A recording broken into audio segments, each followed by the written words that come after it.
Une mosquée sunnite presque entièrement détruite par des chiites fondamentalistes à Hilla, en Irak. Les très fortes tensions entre Arabie Saoudite et Iran font craindre la multiplication de tels actes violents et aveugles.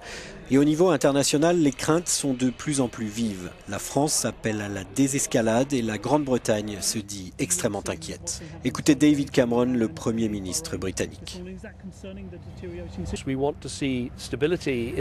Nous voulons voir la stabilité au Moyen-Orient. Nous voulons voir des bonnes relations entre les différents pays du Moyen-Orient, au moins parce que cela est absolument essentiel pour résoudre la crise en Syrie, qui est la source de tant de problèmes.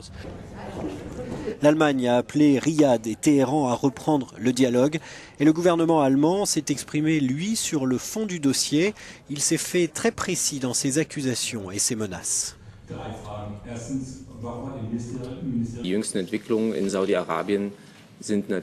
Les derniers développements en Arabie Saoudite sont bien sûr alarmants. Le gouvernement allemand s'oppose fermement à la peine de mort et surveille les derniers événements en regard de l'exportation d'armes. Faire preuve de retenue, c'est aussi l'appel venu de la Russie, où un responsable du ministère des Affaires étrangères a proposé que Moscou serve d'intermédiaire dans la crise.